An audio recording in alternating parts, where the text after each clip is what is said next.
प्रिय छात्रों, आज हम विलगित गोलीय चालक की धारिता और एक आवेशित चालक की स्थितिज वैद्युत स्थितिज ऊर्जा के बारे में समझेंगे। तो पहले हम विलगित गोलीय चालक की धारिता capacity of an isolated spherical conductor के बारे में समझते हैं। यहाँ पर विलगित या आइसोलेटेड से तात्पर्य यह है कि जैसा कि हम जानते हैं सामान्य रूप से भी कि आइसोलेट या विलगित का अर्थ है कि इस चालक का कहीं किसी से संबंध नहीं है और न ये किसी से प्रभावित हो रहा है न किसी को प्रभावित कर रहा है, एकदम आइसोलेट है। ठीक है, तो माना कि हम मान लेते हैं कि एक विलगित गोलीय चालक है, ये यहाँ पर जैसे कि माना गया है, और इस चालक की त्रिज्या कितनी है, a है, और इसको प्लस q आवेश दिया गया है। ठीक है, तो अगर इसको हम प्लस q आवेश दें तो इसके पृष्ठ पर और इसके यह जो है परावैद्युत माध्यम k के परावैद्युतांक डाइलेक्ट्रिक कांस्टेंट k के माध्यम में रखा हुआ है। तो विभव क्या हो जाएगा, विभव इक्वल टू v वन इसके पृष्ठ पर 1/4 पाई एप्सिलॉन नॉट k और आवेश बटे त्रिज्या a, क्या लिखा हुआ है देख रहे हैं हम। ठीक है, v equal to 1/4 pi epsilon naught k q upon a।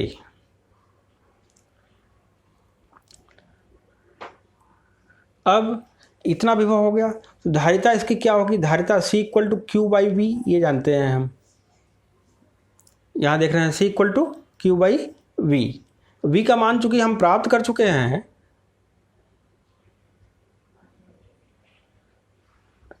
तो v के इस मान को यहाँ पर c equal to q by V में रख दें तो c equal to q upon V की वैल्यू को रखें q upon 4 pi epsilon naught के a, q and q cancel out, और इस प्रकार से c equal to 4 pi epsilon naught के a।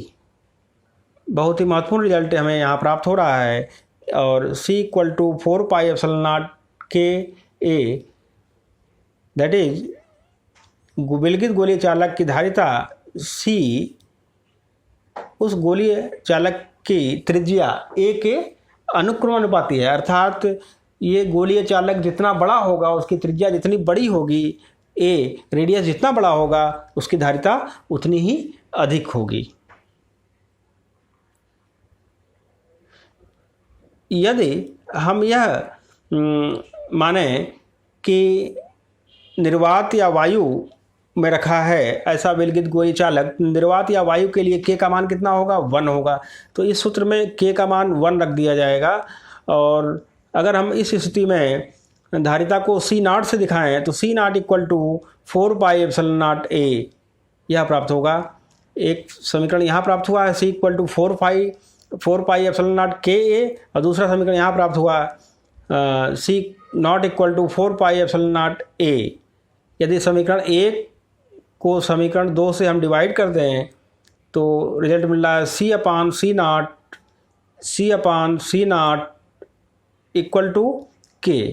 अर्थात यहाँ से हम डाइलेक्ट्रिक कांस्टेंट परावैद्युतांक की परिभाषा भी लिख सकते हैं। अतः किसी माध्यम में गोलीय चालक की धारिता c तथा निर्वात अथवा वायु में उसी चालक की धारिता c नॉट का अनुपात उस माध्यम के परावैद्युतांक कैपिटल K के बराबर होता है। तो इस प्रकार से हमने देखा कि जितना बड़ी त्रिज्या उस गोलीय चालक की होगी, a रेडियस कह लीजिए, जितना बड़ा होगा धारिता उतनी ही बड़ी होगी। अब हम आवेशित चालक की स्थितिज ऊर्जा के बारे में बात करते हैं। Potential energy of charge conductor. देखिए, मान लीजिए कि एक चालक है और उसे कुछ आवेश हमें देना है। ठीक है, अगर ये माने कि वह आवेश हम छोटे छोटे टुकड़ों में दे रहे हैं, तो मान लीजिए पहले हमने इस प्लस q को यहाँ दिया है, पहले तो उस पर कोई आवेश नहीं था, तो ये प्लस q इस चालक पर आ गया। लेकिन जब ये प्लस क्यू इस चालक पर आ गया, तब हम जब अगला आवेश प्लस क्यू देंगे तब क्या होगा, ये आवेश प्लस क्यू है और यह भी, यहाँ आवेश भी धनावेशित है, दोनों के बीच में प्रतिकर्षण होगा। तो आवेशित करने के लिए क्या करना पड़ेगा, कार्य करना पड़ेगा। फिर इसके बाद अगर हम और आवेशित से देना चाहें तो फिर प्रतिकर्षण के कारण क्या करना होगा, कार्य करना होगा। तो ये बात तो स्पष्ट है कि किसी आवेश को आवेशित करने में कार्य करना पड़ता है और वो आवेशित करने में किया गया कार्य ही उस आवेशित चालक में वैद्युत स्थितिज ऊर्जा के रूप में संचित हो जाता है। अगर हम ये माने कि प्लस क्यू आवेश देने से पहले चालक का विभव V 0 था और देने के बाद विभव V हो गया, तो हम जैसे जैसे आवेश देते जाएंगे विभव बढ़ता जाएगा। मतलब विभव पहले शून्य था, फिर उससे बढ़ा होगा, फिर उससे बढ़ा होगा और अंत में क्यू आवेश जब पूरा दे दिया तो V विभव हो गया। तो अगर हम ये बात करें कि औसत ये प्लस क्यू आवेश कितने औसत विभव पर दिया गया, तो प्रारंभिक विभव 0 था, अंतिम विभव V था, तो औसत विभव क्या हो जाएगा, 0 प्रारंभिक विभव धन अंतिम विभव अपॉन 2, दैट इज V/2। तो हम ये मान सकते हैं कि हमने प्लस क्यू आवेश औसत विभव V/2 पर दिया। ठीक है, चालक को संपूर्ण आवेश इसी V/2 पर दिया गया है, ऐसा मान सकते हैं।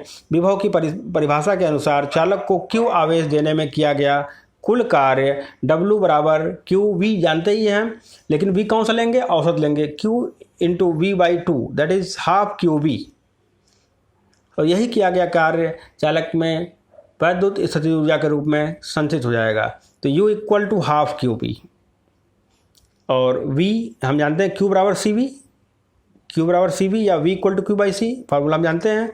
यदि हम V को Q/C रखें यहाँ पर तो फार्मूला क्या हो जाएगा, हाफ Q²/C और Q को यहाँ पर हम रख दें CV, तो ये हो जाएगा हाफ CV²। तो तीनों में से कोई भी फार्मूला हम यूज कर सकते हैं। इसी को हम वैकल्पिक तरीके से देखते हैं, अवकलन विधि से लगाते हैं।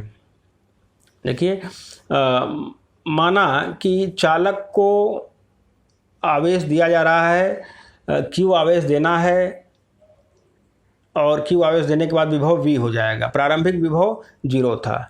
ठीक है, माना जब आवेशन की प्रक्रिया चल रही है तो किसी क्षण Q डैश आवेश है चालक पर,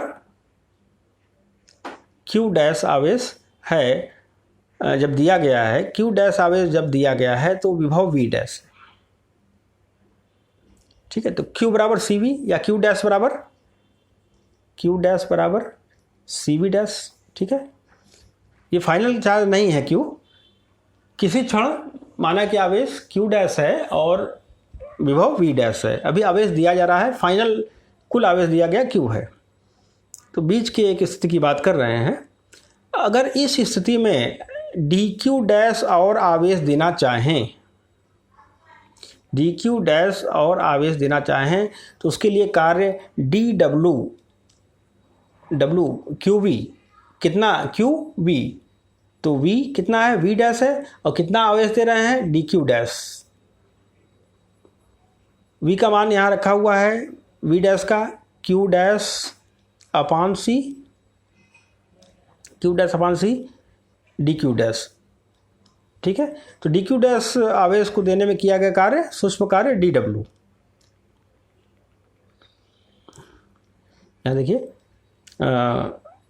माना कि अनंत सूक्ष्म आवेश dq डैश चालक तक लाते हैं, उसमें किया गया कार्य dW, विभव गुणे आवेश, विभव कितना V डैश और आवेश कितना dq डैश। तो V डैश का मान Q डैश/C। ठीक है, dq डैश ये रख दिया। कुल कार्य का मतलब Q आवेश देने में किया गया कार्य, इसे हम इंटीग्रेट कर देंगे तो W इंटीग्रेशन dW, 0 से Q लिमिट लगा दिया। ठीक है, यहाँ dW का मान रखा, C 1/C यहाँ बाहर आ गया, Q डैश dq डैश और हम जानते हैं इंटीग्रेशन x dx का मान क्या होता है, x²/2। तो इसी प्रकार से यहाँ integration Q dash dq dash का मान क्या होगा, Q डैश² 2, लिमिट 0 से Q। तो पहले क्यू डैश की जगह क्यू रखेंगे और फिर बाद में माइनस करके क्यू डैश की जगह जीरो रखेंगे, जैसा कि आप जानते ही हैं। तो यह मान आ जाएगा हाफ क्यू स्क्वायर बाई सी, वही मान प्राप्त हो जाएगा हाफ क्यू स्क्वायर बाई सी, या उसको हम किसी भी रूप में व्यक्त कर सकते हैं। हम इसे हाफ क्यू स्क्वायर बाई सी या हाफ सी वी के रूप में व्यक्त कर सकते हैं। तो इस प्रकार से आवेशित चालक की स्थितिज ऊर्जा के लिए ये सूत्र हमने प्राप्त किया। अल्टरनेटिव विधि से, अवकलन विधि से भी प्राप्त किया। आज के लिए इतना ही, धन्यवाद।